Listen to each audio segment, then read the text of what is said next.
Presiden Prabowo Subianto memerintahkan penghematan anggaran 2025 baik untuk kementerian dan lembaga di pusat maupun juga pemerintah daerah. Kita lihat saudara datanya. Nah, salah satu yang terkena dampak dari efisiensi adalah Kementerian Pekerjaan Umum. Anggaran Kementerian PU dipangkas hingga 73% dari sebelumnya 110,95 triliun rupiah, kemudian berkurang menjadi 29,77 triliun rupiah. Nah, karena pemangkasan anggaran itulah Kementerian PU ini tidak menganggarkan pembangunan jembatan gantung untuk akses masyarakat. Selain itu juga tidak ada anggaran perbaikan jalan. Sementara untuk pembangunan jalan tol dianggarkan sepanjang 13 km dan jalan nasional sepanjang 63 km. Lalu pertanyaannya, bagaimana dampak pemotongan anggaran ini bagi kepentingan masyarakat? Apalagi jalan merupakan hal yang sangat vital menggerakkan ekonomi warga. Kita akan bahas usai tayangan berikut. Jalan penghubung dua kecamatan di Kulon Progo, Yogyakarta sepanjang 3 km batal diperbaiki karena efisiensi anggaran. Padahal jalan Cerme Demangan ini seharusnya diperbaiki tahun ini setelah 10 tahun rusak berat. Jalan ini masuk kategori jalan kabupaten yang seharusnya diperbaiki dengan dana alokasi khusus 23 miliar rupiah. Perbaikan jalan ditunda setelah Dinas Pekerjaan Umum, Perumahan dan Kawasan Permukiman atau DPUPKP Kulon Progo menerima surat keputusan Menteri Keuangan terkait efisiensi.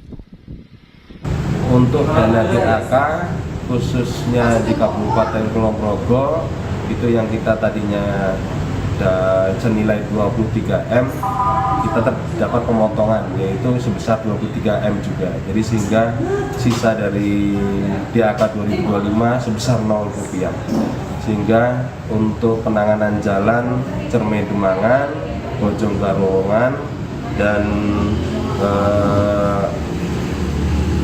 Sewu Galur tidak dapat ditangani semuanya. Kementerian PU tidak menganggarkan perbaikan jalan dampak efisiensi anggaran tahun 2025. Dalam rapat bersama Komisi 5 DPR RI, Menteri PU Dodi Hanggodo menyebut tak ada anggaran untuk jalan rusak. Total anggaran Kementerian PU setelah dipangkas menjadi 29 triliun rupiah, setelah sebelumnya dianggarkan 110 triliun rupiah. Perencanaan pembangunan flyover atau underpass dan terowongan sepanjang 242 meter, antara lain flyover Sudirman di Sumsel dan underpass Bitung di Banten.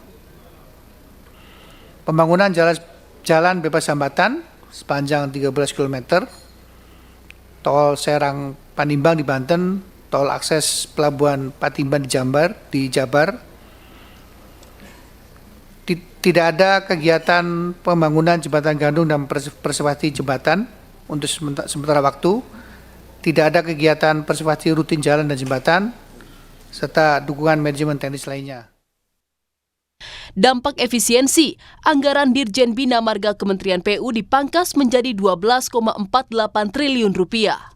Dari anggaran itu, Kementerian PU hanya merencanakan untuk membangun 63 km jalan baru, 242 meter flyover dan underpass, termasuk 13 km jalan tol baru untuk yang hampir rampung.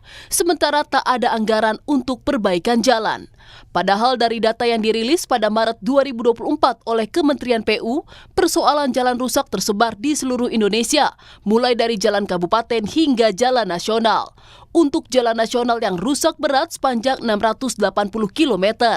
Jalan provinsi yang rusak berat ada 9.000 km lebih. Sementara jalan nasional yang rusak berat ada 117.000 km lebih. Sebulan jelang mudik, pemerintah tak menganggarkan perbaikan jalan nasional.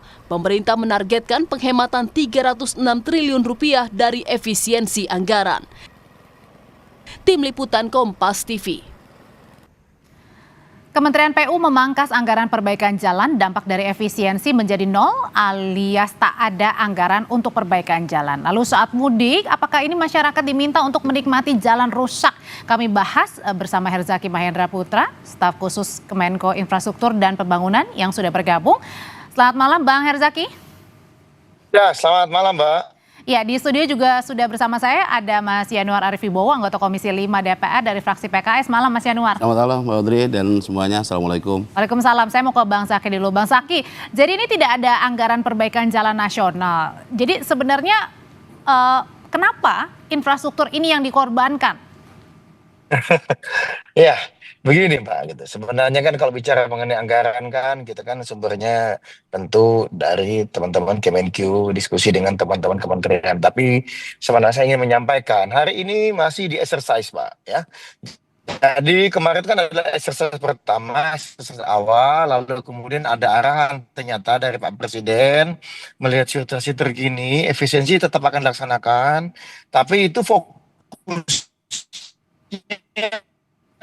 adalah yang tidak menyentuh misalnya terkait dengan rapat, ya perjalanan dinas, bagi luar negeri itu yang banyak dikurangin. Nah ini kemudian pada saat kemudian masuk ke PU, memang ada beberapa mata anggaran yang kemudian lihat sehingga menimbulkan konsekuensi tidak ada pemeliharaan, kemudian tidak ada perbaikan atau sejenisnya. Nah, Nol loh, kemudian nol perbaikan untuk pemeliharaan ya Bang? Nah ini kami terima kasih kepada masyarakat, terima kasih kepada teman media, juga masih banyak pihak teman DPR juga. Pada saat minggu lalu misalnya Pak ya, waktu di rapat minggu lalu, Kementerian PU dengan teman-teman DPR juga menyampaikan masukannya. Nah ini semua didengarkan oleh Bapak Presiden, jadi kemudian minggu ini ada exercise lagi. Dalam proses exercise lagi, kemudian apakah memang anggarannya tetap sama seperti yang kemarin, saya dipotong, atau akan ada penyesuaian lagi. Nah kita tunggu nih. Kita tunggu, karena ini Pak Presiden mendengarkan betul masukan masyarakat. Yang kita lakukan, arahan beliau awalnya adalah pemotongan-pemotongan ini semuanya fokusnya adalah efisiensi yang tidak ada kaitannya dengan pelayanan kepada masyarakat. Tetapi ketika ada angka yang cukup signifikan di beberapa kementerian, di banyak kementerian ya, lalu kemudian ternyata itu mau nggak mau mempengaruhi nih, istilahnya itu mempengaruhi bukan lagi hanya lemak-lemaknya saja yang dibersihkan, tetapi juga ternyata ada pengaruh dengan kinerja. Nah inilah yang menjadi perhatian Pak Presiden, karena harapan beliau yang dikurangin itu adalah terkait dengan istilahnya itu tidak bersentuh langsung Kalau dengan gitu Bang masyarakat. Zaki, saya langsung nanya ke Mas Yanuar aja. Jadi Mas Yanuar yang paling terbaru itu ada nggak sih revisi untuk anggaran? Ya, saya baru saja di Komisi 5 ini raker dengan seluruh mitra, termasuk juga dengan Kementerian PU ya. Ini jadi atensi kami ya terkait dengan perbaikan jalan yang masih dinolkan.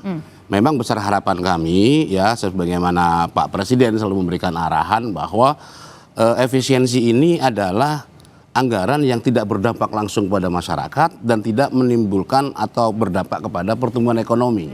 Nah, kita selalu mengingatkan kepada mitra kami seperti Kementerian PU dalam hal ini untuk fokus ya, mana anggaran-anggaran yang memang tidak berdampak kepada masyarakat itu yang diefisiensi.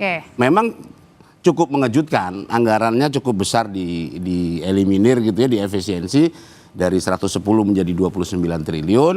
Dan sampai tadi kita raker ya dan kita putuskan anggaran di PU masih 29 triliun setelah ada rekonstruksi beberapa hari kemarin gitu. Dan sub-subnya itu masih sama, perbaikan nol misalnya, tidak ada pembangunan jembatan gantung. Betul. Nah sementara kami menginginkan bahwa PU ini fokus seperti halnya Asta Cita yang disampaikan oleh Pak Prabowo ya di yang ke-6 itu tentang membangun dari bawah, membangun dari desa.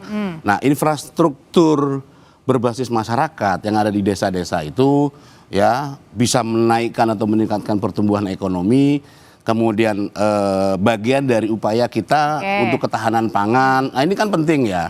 Nah kembali ke tema yang kita sedang bahas ini. Sebentar lagi kita akan bertemu dengan momentum Lebaran. Tentu banyak masyarakat kita akan melakukan perjalanan mudik ya, Lebaran dan seterusnya. Ini akan menjadi atensi kami di Komisi 5. Pasti menjelang itu kita akan evaluasi lagi. Tadi saya juga sempat sampaikan ke Pak Menteri ya, tolong Pak ini jadi atensi. Karena menjelang Lebaran kita akan evaluasi ya, apalagi jalur Pantura ini biasanya apalagi jalur Pantura, Trans Sumatera ya. Bahkan ketika terjadi kepadatan itu kan selalu diarahkan oleh aparat kepolisian jalur alternatif. Alternatif pun kita minta untuk dimitigasi supaya tidak terjadi banyak eksiden atau kecelakaan. Oke, nah kalau kayak gini gimana nih Bang Zaky? Kalau tadi dari hasil rapat Komisi 5 aja tetap aja tuh anggaran yang diperbaikinya nol, tidak ada pembangunan jembatan gantung juga. Pertanyaannya nih masyarakat diminta untuk menikmati nih kalau pas mudik ini jalannya rusak nih Bang. Ya, begini Mbak, ini mudik ini menjadi salah satu perhatian besar ya pemerintah. Karena alhamdulillah ketika kemarin Nataru ya ada beberapa terobosan yang kita lakukan, pelayanan kepada masyarakat, diantaranya tiket turun 10% ya untuk pesawat udara di beberapa titik. Nah hari ini kita ingin agar pada saat Lebaran bisa melakukan hal-hal yang lebih besar lagi dan lebih luas lagi dampaknya kepada masyarakat. Ini semua sedang kita exercise ya, situasi hari ini memang kita berbicara ya. Ya adanya begini ya kita upayakan bagaimana agar masyarakat tetap mendapatkan hal yang terbaik. Mudik ini menjadi concern kita, perhatian kita. Teman-teman di PU misalnya ya di berbagai titik juga sudah mencermati, sedang mendata potensi-potensi kepadatan maupun potensi jalan-jalan yang misalnya rusak, atau yang misalnya nanti jangan-jangan bisa membuat kemacetan. Nah ini sedang dibahas. Minggu lalu baru saja Pak Menko rapat dengan teman-teman PU, rapat dengan teman-teman Kementerian Perhubungan, ya bahkan juga termasuk dengan BUMN, ya maupun dengan beberapa BUMN lainnya gitu, instansi lainnya, termasuk dengan Korlantas juga. Artinya ada kemungkinan untuk revisi lagi nggak Bang? Ya kalau masalah revisi anggaran tentu hari ini kita masih terus mendorong, ya bagaimana caranya, ya sehingga apa yang kita miliki hari ini benar-benar bisa tetap optimal dalam melayani masyarakat. Apalagi untuk mudik Lebaran ini kan hajatan luar biasa besar ya. Begitu banyak masyarakat Indonesia yang terlibat, ini menjadi perhatian besar dari pemerintah. Kita ingin agar bagaimana semua pihak, banyak pihak yang menjalani Lebaran ini bisa dengan tenang dan nyaman nih. Nah, makanya tadi minggu lalu kita ada lakukan rapat koordinasi, semua pihak sudah punya PR-nya semua, masing-masing dari Pak Menko sudah menyampaikan apa teman-teman perhubungan, teman-teman PU seperti apa, lalu teman-teman bahkan pariwisata juga terlibat, Menteri BUMN seperti apa, lalu kemudian BMK, bahkan BMKG Mbak. Oke. Jadi yang kayak gini-gini kita sudah lakukan, kita mitigasi, tapi tunggu dan terus berproses. Tapi makasih teman-teman media, terus ingatkan juga.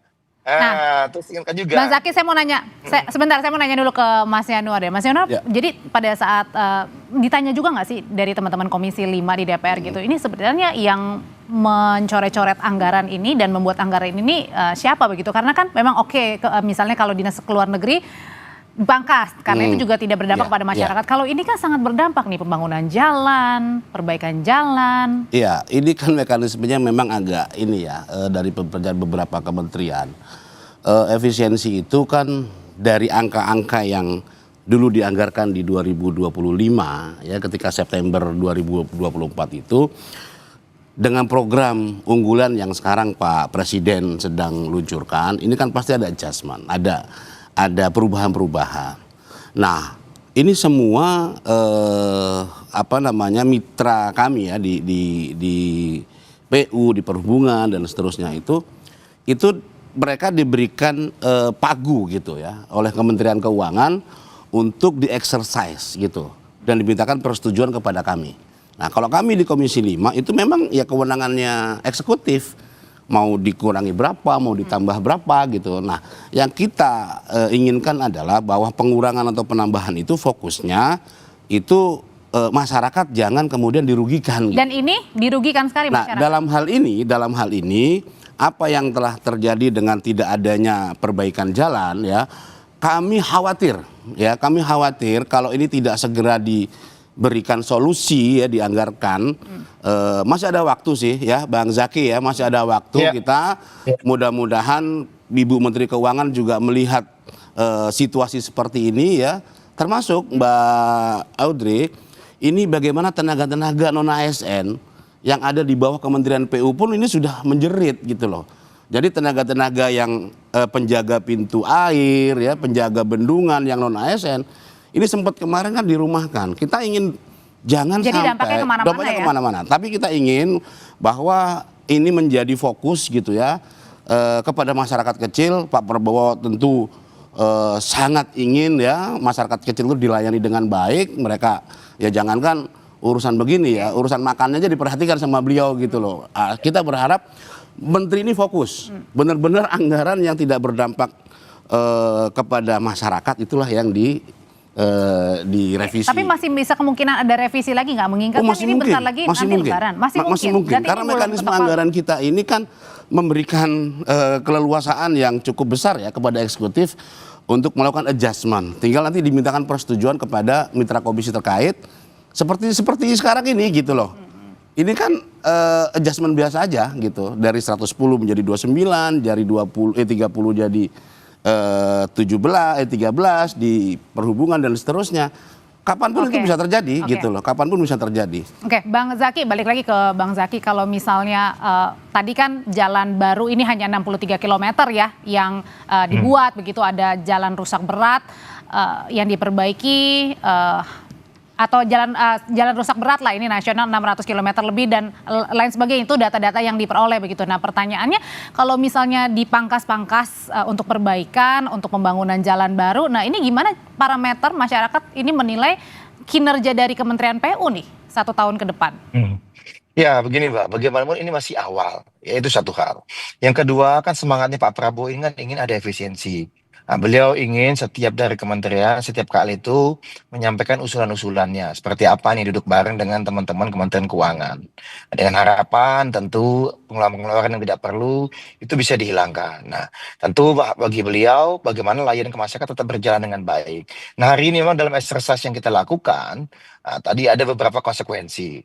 Tapi ini yang lagi sedang kita carikan jalannya juga. Tetapi satu hal yang pasti, tadi seperti disampaikan oleh Pak Yanuar, ya kita terus exercise, kita terus komunikasi ke Menkyu, ke Pak Presiden, ya juga ke teman-teman DPR, ya juga terus menyerap aspirasi dari masyarakat. Dan kita kan mempelajari semua nih. Hanya semangatnya tetap sama, semua kementerian, termasuk Kementerian Kemenko Infrastruktur, kita dukung penuh yang namanya efisiensi ini, kita ingin hilangkan lemak. Tetapi yang kedua, kita tetap jaga bagaimana pelayanan masyarakat tetap optimal. Nah, yang ketiga, Pak, terkait dengan lagi-lagi ya untuk Lebaran ini kita benar-benar jaga. Hanya kan kalau Pak Menko AHY ini kan tipikal orang ini kan bekerja dulu, ya kan, koordinasi rapat segala. Nanti kalau sudah ada hal-hal terobosan yang bisa disampaikan kan sama, nggak ada yang menduga loh, Mbak. Waktu di akhir tahun lalu Nataru bisa turun 10%, itu kerja selama 2 bulan awal itu luar biasa intens. Nah ini juga yang kita sedang lakukan karena ini lebih terkait lebih banyak pihak lagi, lebih banyak istilahnya itu ada ratusan juta ini yang terlibat ini. Lebih dari 100 juta setahu kami ya dalam permudikan kali ini. Saya lupa angka persisnya. Nah ini yang kami benar lagi itu betul. Bagaimana nih semua titik yang rawan terutama ini bisa kita carikan solusinya tentu dengan koordinasi lintas KL tadi. Jadi tadi termasuk juga dengan revisi anggaran yang masih bisa begitu ya Bang Zaki ya? Kita terus dorong ya, terus dorong bagaimana semangat Pak Prabowo kita dapat. Tetapi yang lain kita upayakan agar masyarakat kepentingan tetap baik. Terima kasih Bang Zaki, Mas Yanuar. Selamat malam Bapak-bapak. Terima kasih. Ya terima kasih Pak Yanuar. Kita akan kembali lagi di Sapa Indonesia Malam, tapi kita dengarkan dulu kumandang azan maghrib bagi wilayah Jakarta dan juga sekitarnya.